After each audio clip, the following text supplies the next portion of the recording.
တရေဖြစ်စေတတ်တဲ့အကြောင်းချင်းရာလက္ခဏာတစ်ခုခုမကောင်းသောဘေးမကောင်းသောယံမကောင်းသောဓာတ်မကောင်းသောအန္တရာယ်ရှိကနှုတ်ပဲသုတ်သင်ရှင်းလင်းပြတဲ့အဆောက်အအုံသန့်ဝိုင်းသန့်မြေသန့်သမာနာသံဝါသသီမာသမုဟနနာလို့ခေါ်တဲ့ပညာတော်အာနာဒေသနာတော်ကာမဝါစာနဲ့ဒီနယ်မြေပေါ်မှာရှိနေတဲ့အိမ်တွေအဆောက်အအုံတွေအားလုံးဘုန်းကြီးတို့သန့်ရှင်းမှာပါဒုတိယအကျင့်ရောက်တဲ့အခါကျတော့ဒီမှာနေတဲ့ပုဂ္ဂိုလ်တွေအားလုံးဘေးကင်းရန်ကင်းအန္တရာယ်ကင်းဖို့ရာအနန္တရာယိကလို့ခေါ်တဲ့အန္တရာယ်ကင်းကာမဝါစာတဆူထပ်ပြီးတော့ရွတ်ဖတ်တရေဆက်ပြီးသုတ်သင်ရှင်းလင်းမှာပါဝိမတိဝိနောဒဏီတိကာနဲ့အညီကံဆောင်တဲ့နေရာမှာတထထဲကြအောင်အာဟုသောပုဂ္ဂိုလ်မသုံးမဲနဲ့တပည့်တော်သံဃာကိုငဲ့ပြီးတော့ဗန္တိဟုသောပုဂ္ဂိုလ်တပည့်တော်သုံးမမယ်ဗျာနမောတသဗုဒ္ဓဝါတောအရဟတောသမ္မာသမ္ဗုဒ္ဓတ္တသုနာတုမေဗန္တိသံဃောယာသာသံဃေနသီမာသမ္မတာသမာနာသံဝါသာဧကုပောသေထာယတိသံဃတပတ္တကံလံသံဃောတံတိမံသမုဟနေယသမာနာသံဝါသံဧကုပောသေထံဧသာညတိသုနာတုမေဗန္တိသံဃောယာသာသံဃေနသီမာသမ္မတာသမာနာသံဝါသာဧကုပောသေထာသံဃောတံတိမံသမုဟနတိသမာနာသံဝါသံဧကုပောသေထံယတာယတမတောခမတိဧတိတာသီမာယသမာနာသံဝါသာယဧကုပောသေထာယသမုဂ္ဂတောသောတုံနှသာယတာနေခမတိသောဘာသေယသမုဟတာသာတိမာသံဃေနသမာနာသံဝါသာဧကုပောသေထာခမတိသံဃတတသမတုန်နိဧဝမေတံဓာရယာမိသာဓုသာဓုသာဓုအဲ့ဒီကမ္မဝါကသမာနာသံဝါသဆိုတာသမာနာအတူတူသံဝါသနေထိုင်ရတဲ့နေရာမှာယရဏသုံးပါးနဲ့နေတဲ့လူသားတွေနေတဲ့နေရာမှာလူသားအချင်းချင်းသာနေထိုင်ခွင့်ရှိသည်လူသားကိုယံမူမဲ့အန္တရာယ်ပြုမဲ့ဟာမှန်သမျှအကုန်သုတ်သင်ရှင်းလင်းပြတဲ့ကာမဝါစာလို့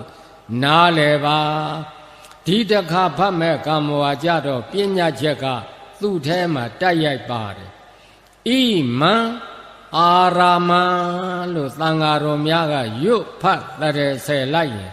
အာရာမဆိုတာပါဠိတွေမဂဓတွေအာရာမဆိုတာမြန်မာလိုဝိုင်းတို့ဝင်းတို့ပရဝုံတို့ခြံတို့ဘောနောက်တကသံဃာတော်များကဣမံခေဟံလို့ရွတ်လိုက်ဒီထဲမှာရှိနေတဲ့ အဆောက်အအုံတွေအာလုံးလို့နားလည်ပါတတ္တနံဗုဒ္ဓနာတတ္တနံခုနှစ်စုကုန်သောဗုဒ္ဓနာဖယားရှင်ကြီးတွေဆိုတာဒီပညာတော်အာနာဒေသနာတော်ကို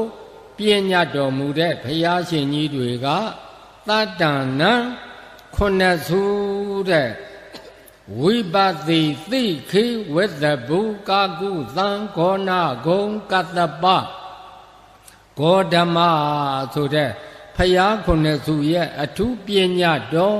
အာနာဒေသနာတော်လို့ထုတ်ပြီးတော့ပြောလိုက်တာဘယ်လိုပုဂ္ဂိုလ်မှမိတွယ်ကရပေးနေလို့မရဘူးနော်အာလုံးရှောင်ကြရှားကြဖယ်ကြရတယ်ပေါ့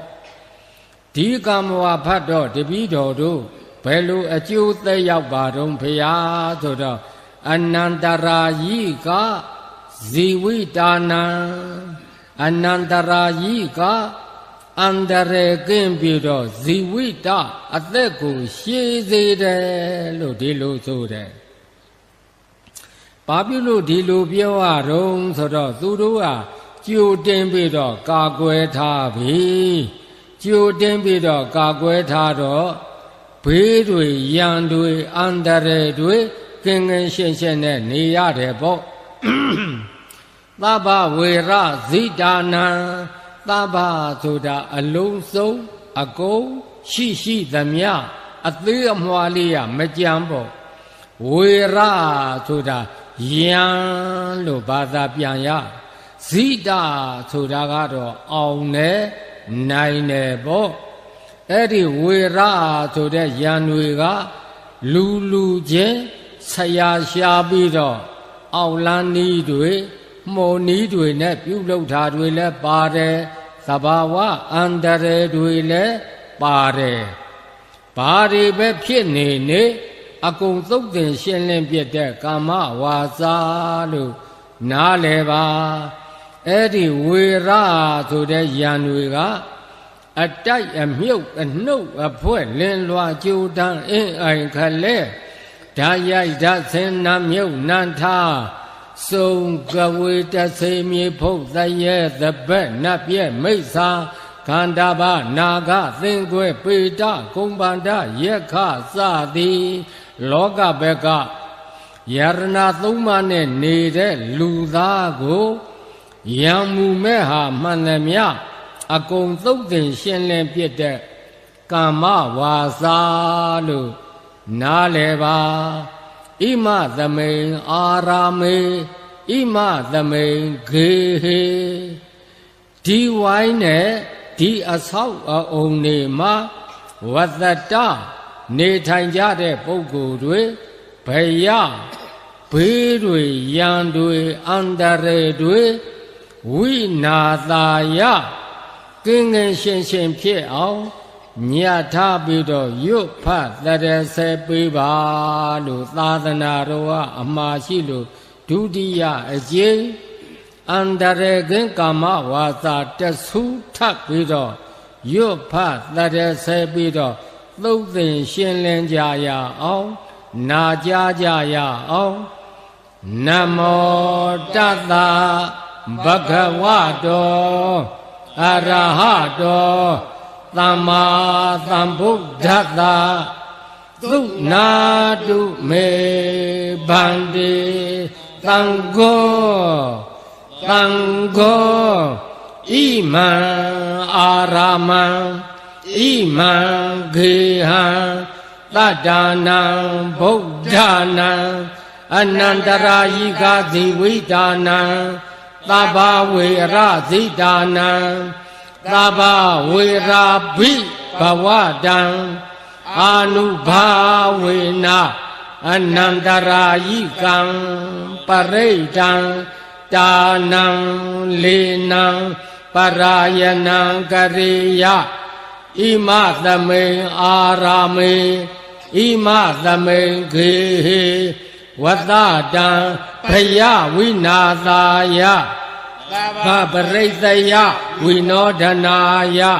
ဖာတုဝိဟာရာယဧ Eda nyati tu nadu me bandi tanggo iman araman iman geha tadanam buddhanam anantarayika zividanam taba wera zidanam taba wera pi bhawadam anubhavena anantarayikam paridam danam nam parayanam karoti ima thame arame ima thame gehe vatadam bhaya vinadaya taba paritaya vinodhanaya phadu viharaya yata yatamado khamadi imada aramada imada gehada tadanam buddhanam anubhavena anantarayikada paridada danada lenada parayanada karanam todonada yata net khamadi tobhadeya Dudiyambi edamathan vadami Tadiyambi edamathan vadami Kado tangena Ayan aramo Ayan geho Tadanam buddhanam Anubhavena Anantarayiko Parido Tano lino parayano khamadi tangata dadhamadoni ewa metan dadayami thadu thadu thadu mimido mimido asaumya nhen dagawa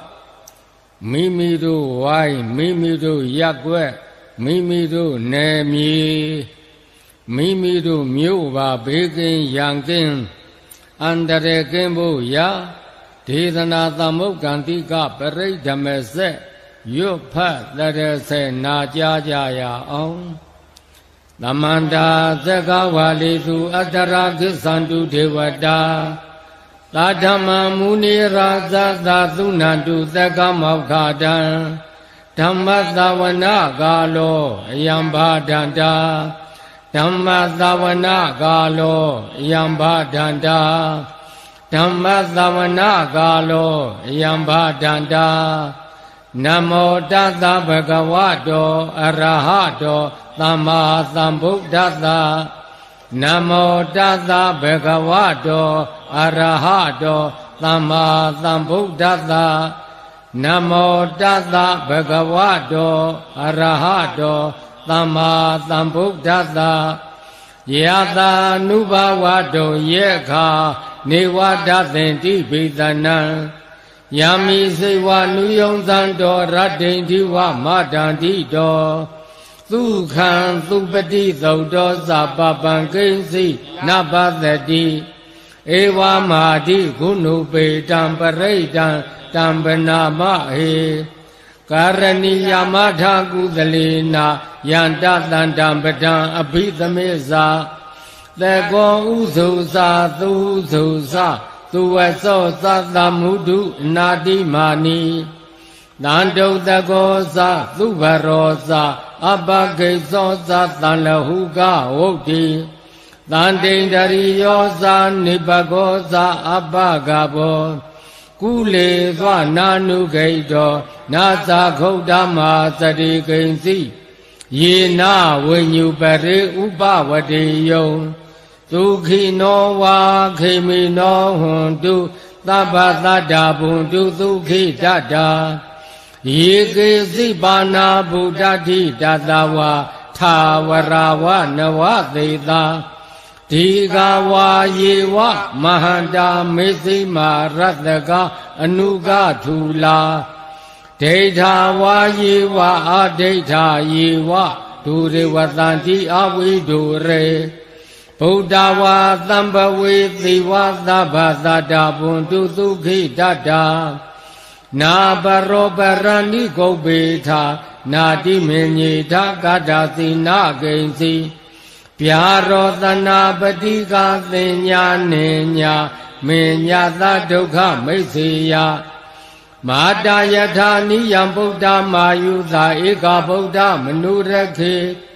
ဧဝံပိသဗ္ဗဗုဒ္ဓေသုမာနသံဘာဝယေအပရိမာဏံဩမေတေဇာသဗ္ဗလောကသမိမာနသံဘာဝယေအပရိမာဏံဩထံအထောဇာတိရိယံသအတံဘာရံအဝေရမသဗ္ဗတံတေထံသရဏိသိဏောဝါသယာနောယာဝတ္တသဝိဒမိတောဧတံတတေအဒိဋ္ဌိယာဗျမမေတံဝိဟာရမေတ္တမဟုဒိဋ္ဌိသအနုပကမ္မသီလဝဒ္ဒတနေနသံပါနောကာမေသူဝိနိယဂေတံနာဟိဇာဒုက္ခပသေယပုနာရေတိပုရိတံဗောဓိသံပါရိနိဗ္ဗာတံဝတ္တဇာတိယံယသတိစေနာဒါဝေကိမဟာတတံဝိဝေဇယိထေရရတသာရိဗုဒ္ဓသာလောကနာထေနဘာတိတံကပ္ပထာယေမဟာတေဇံပရိဒံတံပနာမဟေအဋ္ဌိလောကေသီလဂုဏောသစ္ဆံသောစေယနုဒ္ဒယတေနာသစ္စေနာကာဟာမိသစ္စာကိရိယမနုဿရံအာဝိဇတဝဓမ္မဗလံသရိတဝပုပ္ပကေစီနေသစ္စာဗလာမောသာယသစ္စာကိရိယမကသဟံသန္တိပခာအပတနာသန္တိပါဒာအဝိဇ္ဇနာမာတာပိဒါသနေခန္ဓာဇာတဝေဒပဋိကမသာဟသစ္စေကတိမေရှမ္မာပိစလိတောသိခိဝိဇေတိသောလသဂရိသာနိဥဒကံပတ္တဝါယထာသိခိသစ္စေနာမေသမောနာတိ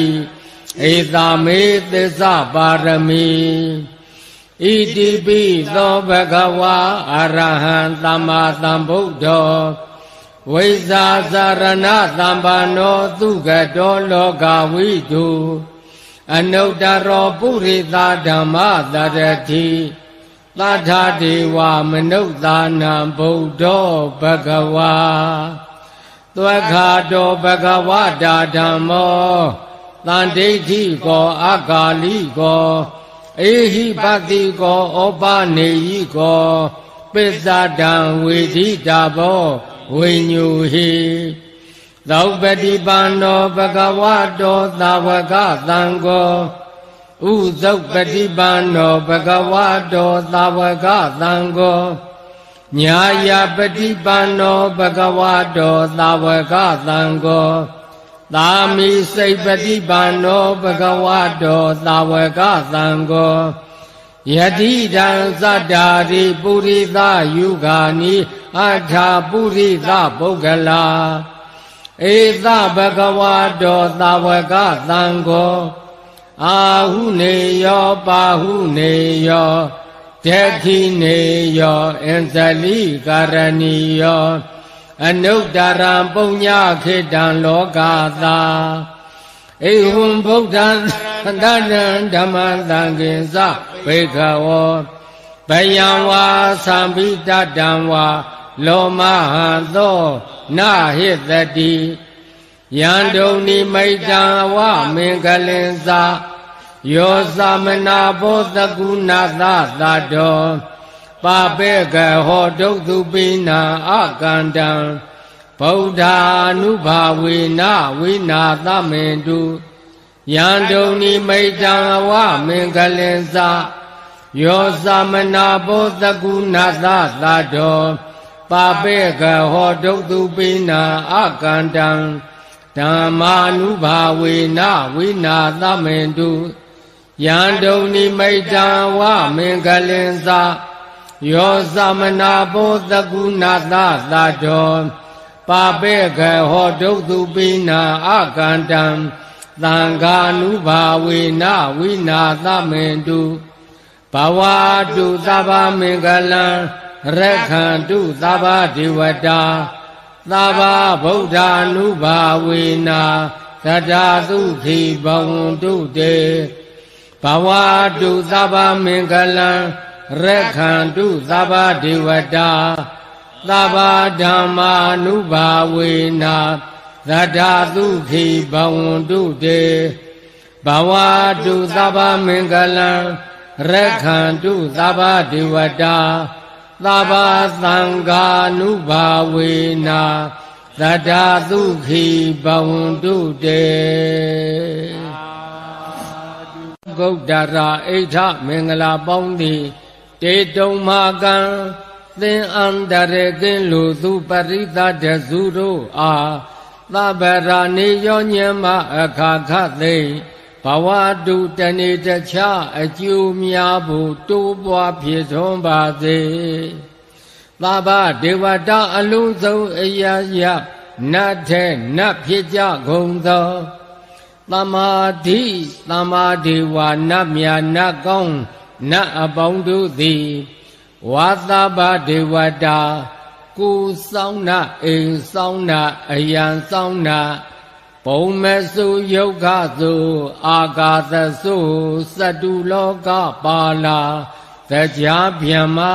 များစွာသောနတ်ဗျမ္မာအပေါင်းတို့သည်တေတုံမာကံယရဏသုံးစုံမြတ်တရဏဂုံနဲ့နေကြတဲ့သင်ဗုဒ္ဓဤသာတော်သမီးတော်တို့အားသဗ္ဗရာနေယောညင်မအခါခသိရက္ခန္တုကောင်းစွာမသွေဆောင်နိုင်ကြပါသေးကုန်သတည်းသဗ္ဗဗုဒ္ဓ ानु ဘာဝေနာလေးသင်္ချေနဲ့ကဘာတသိရှစ်သင်္ချေနဲ့ကဘာတသိ16သင်္ချေနဲ့ကဘာတသိတွေ့ကိန်းပြည်ထာလုံလကြီးစွာဒါနာပါရမီသီလပါရမီနိခမပါရမီပညာပါရမီဝိရိယပါရမီခန္တီပါရမီသစ္စာပါရမီအဋိဋ္ဌံပါရမီမေတ္တာပါရမီဥပေက္ခပါရမီဒီဟုသော10ပါးသောပါရမီတော်တို့ကိုအယုတ်အလအမြတ်အားဖြင့်ဖြည့်ကျင့်တော်မူပြီး၍ပညာဓိကသတ္တာဓိကဝရိယာဓိကအမိယပြေလျင်ခင်္ဃသဲလုံးနှင့်အမြပွင့်တော်မူ၍ပရိနိဗ္ဗာန်စံယူတော်မူကြကုန်ပြီးသောဖယားရှင်ကိုယ်တော်မြတ်ကြီးတို့၏တကုတေဇောမေတ္တာတော်အာနုဘော်တော်ကြောင့်၎င်းသဗ္ဗဓမ္မာနုဘာဝေနာအလုံးစုံသောမတရားဖို့တရားနိဗ္ဗာန်တရားတော်မြတ်ကိုရစေတတ်သောတရားတော်မြတ်သည်ကဝိမု ക്തി ယတာအပြင်တပါဓမ္မဝိနည်းအပြင်2ရပိဋကအပြင်3သွဲနိကေအပြင်5ပြာအင်္ဂါအပြင်9တန်ဓမ္မခန္ဓာအပြင်84,000ကျမ်းကုန်အောင်တို့ဤတကုတေဇောအာနုဘော်တော်ကြောင့်၎င်းသဗ္ဗသံဃာနုဘာဝေနာမဲ့၌တည်သောပုဂ္ဂိုလ်4ပါးထို၌တည်သောပုဂ္ဂိုလ်4ပါးဤ8ပါးသောပရမတ္ထသံဃာတော်အရှင်သာရိပုတ္တရာအရှင်မောက္ခလံဧကသာဝကမဟာသာဝကအတိတိ8ကျိတ်ကုန်သောယဟန္တာအရှင်မြတ်ကြီးတို့၏တကုတေဇောမေတ္တာတော်အာနုဘော်တော်ကြောင့်၎င်းဝါသဗ္ဗသံဃာနုဘာဝေနာ လေးစိပေသလာသိက္ခာကာမသေလဝန္တာကုဏဝန္တာပညာဝန္တာဂရုဂါရဝဖြစ်တော်မူကြကုန်သောအရိယာနွယ်ဝင်းသမှုတိထေအရှင်တို့ဤတကုရှိန်စောမေတ္တာတော်အာနုဘော်တော်ကြောင့်၎င်းဣဇတိကဘာယီယေကိုတွင်ကိုပအိမ်တွင်အိမ်ပဝိုင်းတွင်ဝိုင်းပရက်ွက်တွင်ရက်ွက်ပမြို့တွင်မြို့ပတတွင်တပနထာနာ၌ဇာတာပုတ္တဖြစ်စေဖြစ်လက်တံကုန်သောသနုတိရောဂါသအနာမျိုး96ပါးတို့သည်၎င်းဒေါတိန်သာကာမကရဏာသ32ပါးသောကံကြမ္မာတို့သည်၎င်းပင်စဝိသတိဗယာသ25ပါးသောဘေတို့သည်၎င်းသောလတဥပဒဝါသ16ပါးသောဥပဒဝါတို့သည်၎င်းပင်စဝေဒီသ5ပါးသောယံတို့သည်၎င်းတတဒန္တာသ10ပါးသောဒံတို့သည်၎င်းအထဒေါသသ8ပါးသောအပြစ်တို့သည်၎င်းနာနာဘယေဟိဝါအထူးထူးသောဘေးတို့မှ၎င်းတိနိကပါနိစာ3ပါးသောကတ်တို့မှ၎င်းသဗ္ဗအန္တရာယောဇာခသိမ့်သောအန္တရေတို့သည်၎င်းဝိနာသံပြောက်ပြဲ့ခြင်းသို့အင်တုပါပုဏ္ဏတုရောက်စေကုန်သတည်း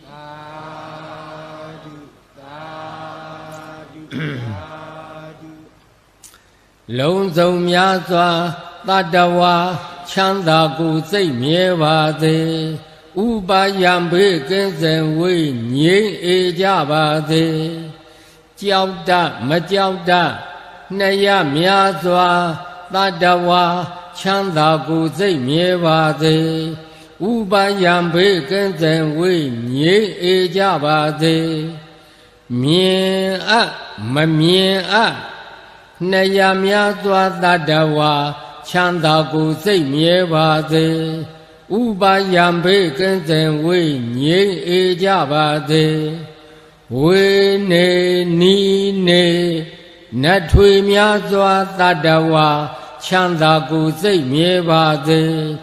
ဥပါယံဘေးကင်းစင်ဝေးငြိမ်းအေးကြပါစေဘဝဇာဆုံးမဆုံးများစွာတတ္တဝါချမ်းသာကိုယ်စိတ်မြဲပါစေဥပါယံဘေးကင်းစင်ဝေးငြိမ်းအေးကြပါစေ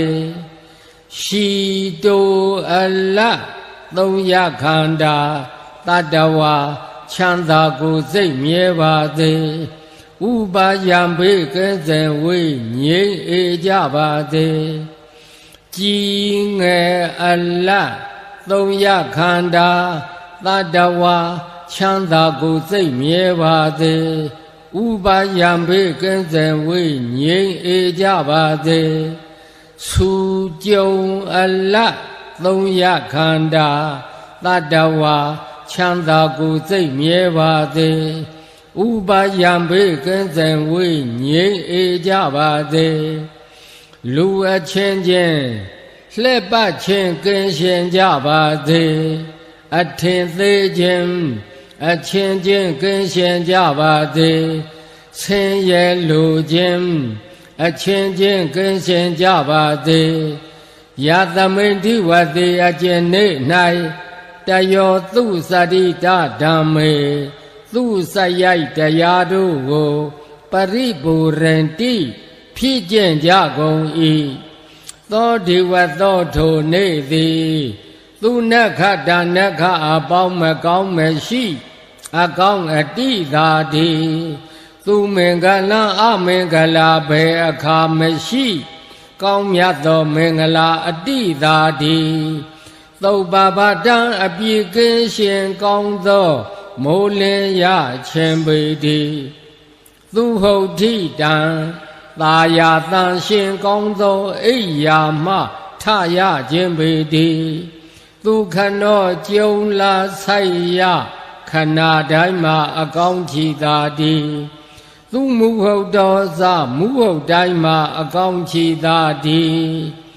ယသမိဋ္ဌိဝတိအကျင့်သူစရိုက်ကျင်ရာနေအခါ၌ဗျံမစာရိသူမြတ်သောအကျင့်ကိုကျင့်လေရှိသူပုဂ္ဂိုလ်တို့၌ရိဋ္ဌံပေအလှူအပူဇော်အပ်သောအလူဒါနာမျိုးသည်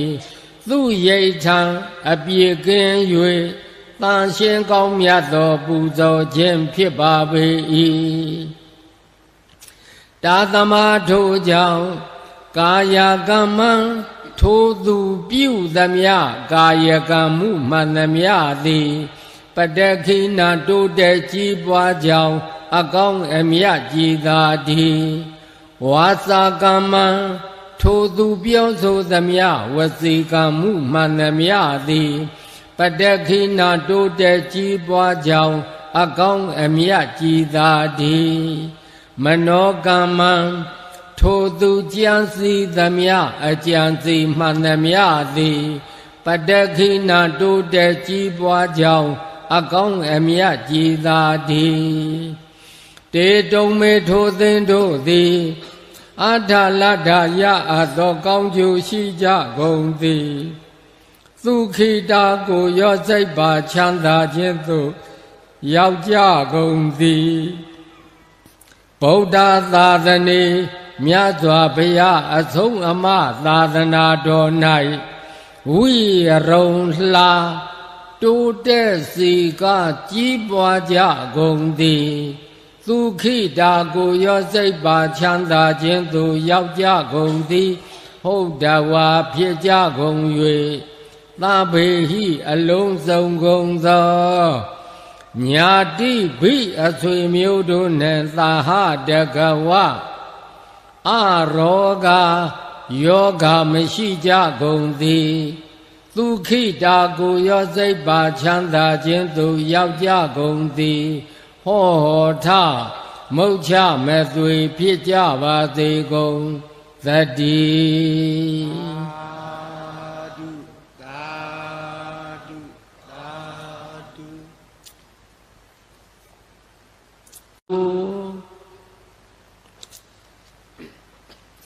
ယနေ့ဘုန်းကြီးတို့တနယ်မြေနဲ့တကဝမိမိတို့မြို့မိမိတို့နယ်ပယ်ပါဘေးကင်းရန်ကင်းအန္တရာယ်ကင်းဖို့ရာဒေသနာသမုဂ္ဂံတိကပရိဓမ္မဆက်လည်းရွတ်ဖတ်တရဆက်ပြီးပြီ။အိုးသိကြောက်ဝါသံမြေစသည်၌လူသားကိုအန္တရာယ်ဖြစ်စေတတ်တဲ့အကြောင်းချင်းရလက္ခဏာတစ်ခုခုမကောင်းသောဘေးမကောင်းသောရမကောင်းသောဓာတ်မကောင်းသောအန္တရာယ်ရှိကနှုတ်ပဲသုတ်တင်ရှင်းလင်းပြတဲ့သမာနာသံဝါသသီမာသမုဟနနာလို့ခေါ်တဲ့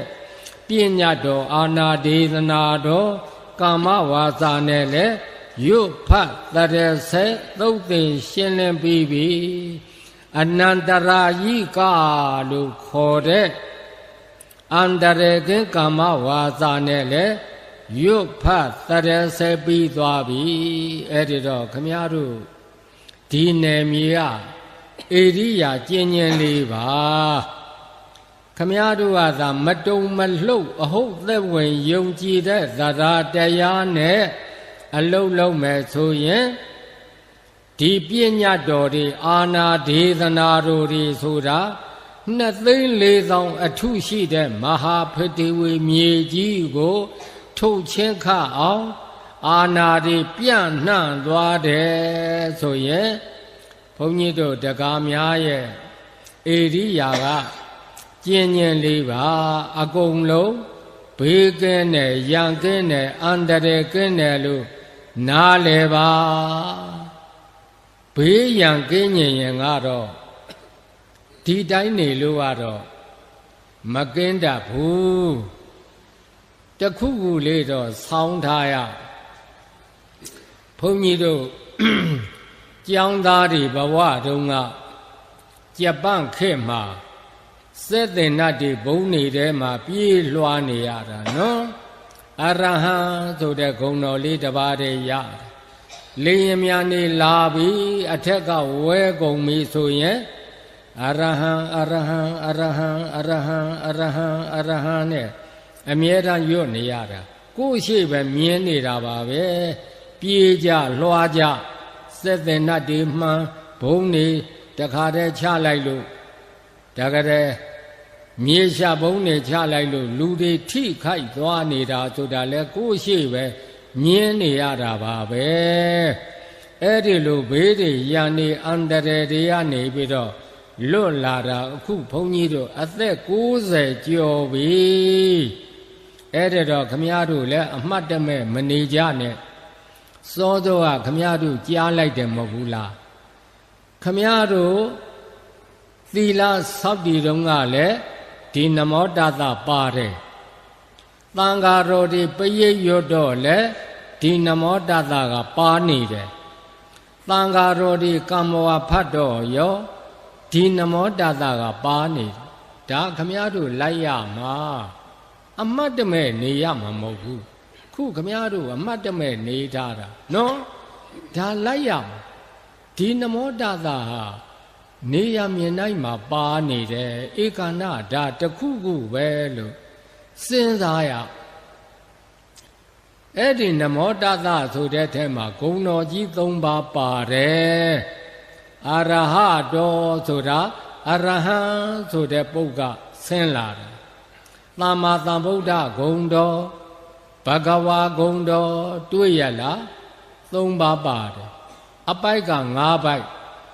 နမောတသဘဂဝတောအရဟတောသမ္မာသမ္ဗုဒ္ဓသကလေးတွေလည်းဖယားရှိခိုးနိုင်အောင်တူတူကျင့်ကျင့်လေးပေါ့ကျဲကျဲဆိုတော့လေဘုန်းကြီးတို့ဆောင်ရွက်နိုင်ကြမှာဆောင်ရွက်နိုင်မှာဘဂဝတောဘဂဝါဂုဏ်ရှင်ဖြစ်တော်မူထသောအရဟတောအရဟံဂုဏ်ရှင်ဖြစ်တော်မူထသောသမ္မာသမ္ဗုဒ္ဓသသမ္မာသမ္ဗုဒ္ဓဂုဏ်ရှင်ဖြစ်တော်မူထသောတသဘဂဝတောထိုမြတ်စွာဘုရားအားနမောယောသိမြတ်နိုးလက်စုံမိုး၍ဖယားတပည့်တော်ရှိခိုးကြောပါဤအရှင်ဘုရားလို့ဒီအဓိပ္ပာယ်ရှိတယ်ဘုန်းကြီးတို့ပြိဿအဲ့တော့ဣတိပိသောဘဂဝါလို့ဆိုရဲ့ဘဂဝါကစရလိမ့်မယ်သောဘဂဝါဣတိပိဆိုရင်ကတော့ဘုန်းကြီးတို့အရဟံကစရနော်ဘုန်းကြီးတို့ဆရာမင်းကွန်တိပိဋကဆရာတော်ကြီးကတော့သောဘဂဝါဣတိပိအရဟံလို့အဲ့ဒီလိုပฏิစိတ်တာသဘာဝကြတယ်တဲ့အဲ့ဒါကြောင့်အရဟတောဆိုတာကအရဟံဆိုတဲ့ပုဂ္ဂလာတာအရဟံကိလေသာကင်းစင်တော်မူသောမြတ်စွာဘုရားစိတ်ွယ်ရာ၌မကောင်းမှုကိုပြုတော်မမူသောမြတ်စွာဘုရားလူမင်းနတ်မင်းဗျမမင်းနှင့်တကဝလူနတ်ဗျမတတ္တဝါအလုံးတို့ဤပူဇော်အထူးကိုခံယူတော်မူထိုက်ပါပေသောမြတ်စွာဘုရားဒီအဓိပ္ပာယ်ရှိတယ်အရဟတောဆိုတဲ့ပုဂ္ဂအဲ့ဒီမှာကြည့်လေကိလေသာကင်းစင်တော်မူသောမြတ်စွာဘုရားကိလေသာဆိုတာစိတ်ဆိုးစိတ်ညစ်တွေပေါ့လောဘဒေါသမောဟကာမကိလေသာនិဝရဏဗျာပါဒဝိပါကအိတ်သာမစ္စရိယဒိဋ္ဌိအဝိဇ္ဇာဆိုတဲ့စိတ်ဆိုးစိတ်ညစ်တွေအကုန်ကင်းနေတယ်တဲ့နောက်စိတ်ွယ်ရာအရ၌မကောင်းမှုကို ပြုတော်မမူသောမြတ်စွာဘုရားအဲ့ဒီဗုဒ္ဓဓာတ်ဓမ္မဓာတ်ဘောဓိဓာတ်အရိယာဓာတ်ခမည်းတော်နှလုံးသားတွေကိုရောက်နေရင်ခမည်းတော်လည်းဘသူကမှစိတ်ွယ်ရာအရာမှလည်းကြံစီလို့မရဘူးမစိတ်ွယ်တဲ့အရာမှလည်းကြံစီလို့မရဘူးလို့နားလည်ထားအဲ့ဒါအရဟတောပုဂ္ဂသမ္မာသမ္ဗုဒ္ဓသာသိစရာအလုံးတို့ကိုအမှန်အတိုင်းကိုယ်တော်တိုင်းသိတော်မူသောမြတ်စွာဘုရားဒါကသမ္မာသမ္ဗုဒ္ဓပုဂ္ဂနောက်ဘဂဝတောဖုံးတော်ကြည်တော်မူသောမြတ်စွာဘုရားသို့မဟုတ်ဘဂဝတောဖုံးတော်6ပါးနဲ့ပြည့်စုံတော်မူသောမြတ်စွာဘုရားခမည်းတော်ကရွတ်လိုက်တော့ဘဂဝတောလို့ပဲရွတ်လိုက်တာအဲ့ဒီဘဂဝတောဆိုတဲ့ထဲမှာဖုံး6ပါးပါသွားတယ်ဣသရိယဘုံတော်ဓမ္မဘုံတော်ယသဘုံတော်သိရိဘုံတော်ကမ္မဘုံတော်ပယတဘုံတော်အဲ့ဒီလိုဘဂဝါလို့ရွတ်လိုက်ရင်အဲ့ဒီဖုံး6ပါးအလိုလိုပါသွားတယ်လို့မှတ်ထားနံပါတ်1ဣသရိယဘုံတော်မိမိစိတ်ကိုရောတလောကလုံးကိုပါအစိုးရတော်မူသောမြတ်စွာဘုရားနံပါတ်2ဓမ္မဘုံတော်မဲ့ဉာဏ်ဖူဉာဏ်နိဗ္ဗာန်တရားနှင့်ပြည့်စုံတော်မူသောမြတ်စွာဘုရား3ယသဘုံတော်မြားပြားသောအချမ်းအယံ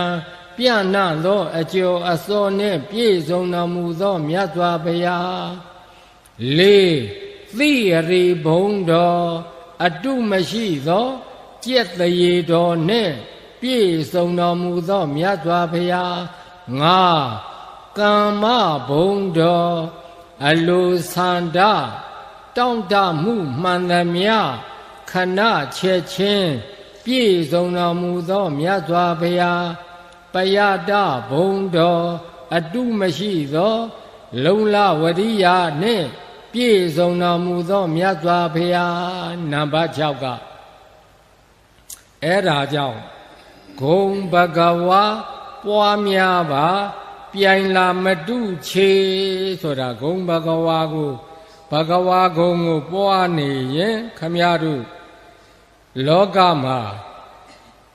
ပြိုင်ဘက်တုဘက်တောင်မရှိဘူးတဲ့အဲ့ဒါကြောင့်နမောတသကိုဒီနေ့ကစပြီးတော့အိယာဝင်တော့မယ်ဆိုရင်ရှေးရှေးဝေးဝေးအချိန်မပေးနိုင်ရင်နမောတသကိုပြီးပြီးသသသုံးခေါက်ရွတ်ပြီးတော့ရှစ်ခိုးအိပ်ပါခမည်းတော်နတ်တရားစောင့်ရှောက်ပါလိမ့်မယ်နော်သူတို့ကလည်းအမတန်ကြည်ညိုတာဒီနမောတသနဲ့ရှစ်ခိုးတာနော်ဂုဏ်တော်ကြီး3ပါးပါတယ်အရဟံဂုံကစခြင်းရဲ့အရဟတောအရဟံကစခြင်းရဲ့ဘဂဝတောကစခြင်းရဲ့လေဘဂဝတောဘဂဝါဂုံရှင်ဖြစ်တော်မူထသောအရဟတောအရဟံဂုံရှင်ဖြစ်တော်မူထသောသမ္မာသမ္ဗုဒ္ဓသာသမ္မာသမ္ဗုဒ္ဓဂုံရှင်ဖြစ်တော်မူထသောတသဗဂဝတောထိုမြတ်စွာဘုရားအားနမောယောသေးမြတ်နိုးလက်စုံမိုး၍ရှိခိုးကြော့ပါဤအရှင်ဘုရားလို့ဒီအဓိပ္ပာယ်ရှိတယ်ကလေးတွေရောလူကြီးတွေရောပေါ့အားလုံးအဲ့ဒီလိုရွတ်ဖတ်သရဆဲနေမယ်ဆိုရင်ကတော့ဘေးကင်းမှုရန်ကင်းမှုအန္တရာယ်ကင်းမှုအသက်ရှည်ဖို့လှုပ်ထာကိုင်နာတွေအားလုံးအစဉ်ချောဖို့အစဉ်ပြေဖို့ပြီးပြည့်စုံပြီလို့နားလည်ပြီးတော့ယနေ့ခမည်းတော်လှူတတ်တဲ့ကုသိုလ်ရေဆက်ချပြီး32ပုံသားတွေမျှဝေးပေးကြရအောင်ရေဆက်ခွက်ကိုကညာ အဲ့ဒီနမောတသကြကြရွတ်ပါများရင်ခမည်းတော်နှလုံးသားတဲ့အဲ့ဒီဗုဒ္ဓဓာတ်ဓမ္မဓာတ်ဘောဓိဓာတ်အရိယာဓာတ်ရောက်သွားပြီဆိုရင်ကတော့ခမည်းတော်ကိုဘယ်လိုလုပ်လို့မှမရဘူးဆိုတာနားလည်ထားပါ။ကံရေးဆက်ချကြဗန္တိအရှင်ဘုရားမယံဘုရားတပိတော်မအကျိဘုန်းကြီးတို့မျက်စိပရိသတ်တို့မျက်စိနဲ့မမြင်အပ်တဲ့ဩသိကြောက်ဝါသံမြည်သည်မှာလူသားကိုအန္တရာယ်ဖြစ်စေတတ်တဲ့အကြောင်းချင်းရာလက္ခဏာတစ်ခုခုမကောင်းသောဘေးမကောင်းသောရံမကောင်းသောဓာတ်မကောင်းသောအန္တရာယ်ရှိကနှုတ်ပဲသုတ်သင်ရှင်းလင်းပြတဲ့အဆောက်အအုံသန့်ဝိုင်းသန့်မြေသန့်သမာနာသံဝါသသီမာသမုဟနနာလို့ခေါ်တဲ့ပညာတော်အာနာဒေသနာတော်ကာမဝါစာနဲ့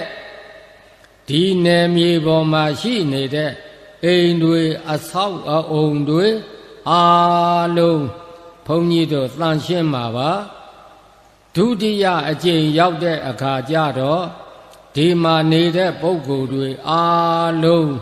ဘေးကင်းရန်ကင်းအန္တရာယ်ကင်းဖို့ရာအနန္တရာယိကလို့ခေါ်တဲ့အန္တရာယ်ကင်းကာမဝါစာတဆူထပ်ပြီးတော့ရွတ်ဖတ်တရဆက်ပြီးသုတ်သင်ရှင်းလင်းမှာပါဝိမတိဝိနောဒဏီတိကာနဲ့အညီကံဆောင်တဲ့နေရာမှာတထထဲကြအောင်အာဟုသောဟုသောပုဂ္ဂိုလ်မသုံးမဲနဲ့တပိတော်သံဃာကိုငဲ့ပြီးတော့ဗန္တိဟုသောပုဂ္ဂိုလ်တပိတော်သုံးမမယ်ဗျာနမောတသဗုဒ္ဓဝါတောအရဟတောသမ္မာသမ္ဗုဒ္ဓတ္တသုနာတုမေဗန္တိသံဃောယာသာသံဃေန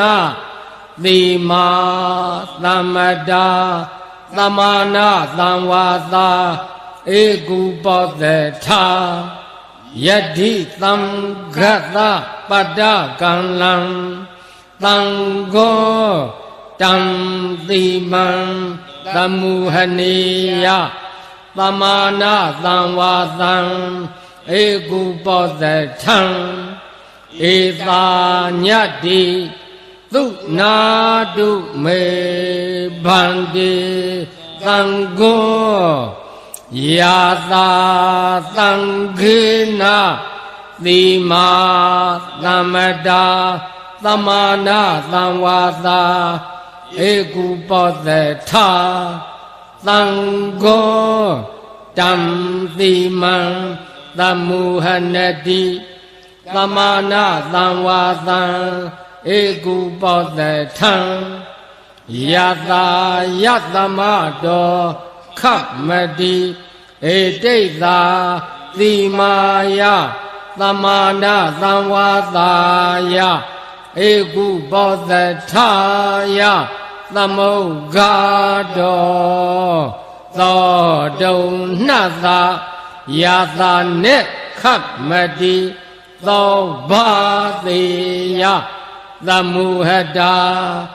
သာတိမာသံဃေနသမာနာသံဝါသာဧကုပောသေထာခမတိသံဃတတသမတုန်နိဧဝမေတံဓာရယာမိသာဓုသာဓုသာဓုအဲ့ဒီကမ္မဝါကသမာနာသံဝါသဆိုတာသမာနာအတူတူသံဝါသနေထိုင်ရတဲ့နေရာမှာယရဏသုံးပါးနဲ့နေတဲ့လူသားတွေနေတဲ့နေရာမှာလူသားအချင်းချင်းသာနေထိုင်ခွင့်ရှိသည်လူသားကိုယံမှုမဲ့အန္တရာယ်ပြုမဲ့ဟာမှန်သမျှအကုန်သုတ်သင်ရှင်းလင်းပြတဲ့ကာမဝါစာလို့နားလည်ပါ ဒီတခါဖတ်မဲ့ကာမဝါကြတော့ပညာချက်ကသူ့ထဲမှာတိုက်ရိုက်ပါတယ်ဣမံအာရာမံလို့သံဃာတော်များကရွတ်ဖတ်တဲ့ဆယ်လိုက်ရင်အာရာမဆိုတာပါဠိတွေမဂဓတွေအာရာမဆိုတာမြန်မာလိုဝိုင်းတို့ဝင်းတို့ပရဝုံတို့ခြံတို့ဘောနောက်တကသံဃာတော်များကဣမံခေဟံလို့ရွတ်လိုက်ရင်ဒီထဲမှာရှိနေတဲ့အဆောက်အအုံတွေအာလုံးလို့နားလည်ပါတတ္တနံဗုဒ္ဓနာတတ္တနံခုနှစ်စုကုန်သောဗုဒ္ဓနာဖယားရှင်ကြီးတွေဆိုတာဒီပညာတော်အာနာဒေသနာတော်ကိုပညာတော်မူတဲ့ဖယားရှင်ကြီးတွေကတတ္တနံခုနှစ်စုတဲ့ဝိပတိသိခိဝိသဗုကာကုသံခောနာဂုံကတ္တပဂေါဓမဆိုတဲ့ဖယားခုနှစ်စုရဲ့အထူးပညာတော်အာနာဒေသနာတော်လို့ထုတ်ပြီးတော့ပြောလိုက်တာဘယ်လိုပုဂ္ဂိုလ်မှမိတွယ်ကရပေးနေလို့မရဘူးနော်အာလုံးရှောင်ကြရှားကြဖယ်ကြရတယ်ပေါ့ဒီကမ္မဝါဖတ်တော့တပည့်တော်တို့ဘယ်လိုအကျိုးသက်ရောက်ပါတော့ဖရာဆိုတော့အနန္တရာယိကဇီဝိတာနံအနန္တရာယိကအန္တရေကင်းပြီးတော့ဇီဝိတအသက်ကိုရှည်စေတယ်လို့ဒီလိုဆိုတယ်ဘာဖြစ်လို့ဒီလိုပြောရတော့ဆိုတော့သူတို့ကကြိုတင်ပြီးတော့ကာကွယ်ထားပြီကြိုတင်ပြီးတော့ကာကွယ်ထားတော့ဘေးတွေရန်တွေအန္တရာယ်တွေကင်းကင်းရှင်းရှင်းနဲ့နေရတယ်ပေါ့သဗ္ဗဝေရဇိတာနံသဗ္ဗဆိုတာအလုံးစုံအကုန်ရှိသမျှအသေးအမွှားလေးရမကြမ်းပေါ့ဝေရဆိုတာယံလို့ဘာသာပြန်ရဇိတာဆိုတာကတော့အောင်တယ်နိုင်တယ်ပေါ့အဲ့ဒီဝေရဆိုတဲ့ယံတွေကလူချင်းဆရာရှားပြီးတော့အောက်လန်းနီးတွေမော်နီးတွေနဲ့ပြုလုပ်တာတွေလည်းပါတယ်သဘာဝအန္တရာယ်တွေလည်းပါတယ်ဘာတွေပဲဖြစ်နေနေအကုန်သုတ်တင်ရှင်းလင်းပြတဲ့ကာမဝါစာလို့နားလည်ပါအဲ့ဒီဝေရဆိုတဲ့ယံတွေကအတိုက်အမြုပ်အနှုတ်အဖွဲ့လင်းလွှာကြိုတန်းအင်းအိုင်ခလဲဓာရိုက်ဓာဆင်းနှမြုပ်နန်းထားစုံကဝေတစေမြေဖုတ်သရဲသဘက်နတ်ပြဲမိစ္ဆာခန္ဓာဘနာဂသင်္ကွဲပေတကုံပန္ဒယက္ခစသည်လောကဘက်ကယရဏသုံးပါးနဲ့နေတဲ့လူသားကိုယံမူမဲ့ဟာမှန်သမျှအကုန်သုတ်တင်ရှင်းလင်းပြတဲ့ကာမဝါစာလို့နားလည်ပါဣမသမိန်အာရာမေဣမသမိန်ဂေဟေဒီဝိုင်းနဲ့ဒီအဆောက်အအုံတွေမှာဝတ္တတနေထိုင်ကြတဲ့ပုဂ္ဂိုလ်တွေဘယဘေးတွေရန်တွေအန္တရာယ်တွေဝိနာသာယကင်းကင်းရှင်းရှင်းဖြစ်အောင်ညှထားပြီးတော့ရွတ်ဖတ်တရစေပေးပါလို့သာသနာတော်ကအမှားရှိလို့ဒုတိယအကျိန်အန္တရေကင်းကာမဝါစာတဆူထပ်ပြီးတော့ရွတ်ဖတ်တရစေပြီးတော့သုတ်သင်ရှင်းလင်းကြရအောင်နာကြားကြရအောင်နမောတတ္တဘဂဝတောအရဟတောသမ္မာသမ္ဗုဒ္ဓတ္တသုနာတုမေဗန္တိသံဃောဣမံအာရာမံဣမံဂေဟံတတ္တနံဗုဒ္ဓနံအနန္တရာယိကဇီဝိတာနံဣ သဗ္ဗဝေရဇိတာနံသဗ္ဗဝေရာဘိဘဝတံအာနုဘာဝေနအနန္တရာယိကံပရိဒံတာနံလေနံပရာယနံကရိယဣမသမိန်အာရာမေဣမသမိန်ခေဟေဝတ္တတံဖယဝိနာသာယသဗ္ဗပရိသယဝိနောဒနာယဖာတုဝိဟာရာယဧသာညတ္တိသုနာတုမေဗန္တိသံဃောဣမံအာရာမံဣမံဂေဟံသတ္တနာဗုဒ္ဓနာအနန္တရာယိကဇိဝိတာနံသဗ္ဗဝေရဇိတာနံသဗ္ဗဝေရာဘိဘဝတံအာနုဘာဝေနအနန္တရာယိကံပရိဒံဒါနံနံပရာယနံကရောတိဣမသမိန်အာရာမေဣမသမိန်ခေဟေဝတ္တတံဘယဝိနာသာယသဗ္ဗပရိသယဝိနောဒနာယဖာတုဝိဟာရာယယတာယတမတောခတ်မတိဣမသာအာရာမသာဣမသာခေဟသာသတ္တနံဗုဒ္ဓနာအာနုဘာဝေနအနန္တရာယိကသာပရိတ္တသာဒါနသာလေနသာပရာယနသာကရဏံသောတုံနှသာ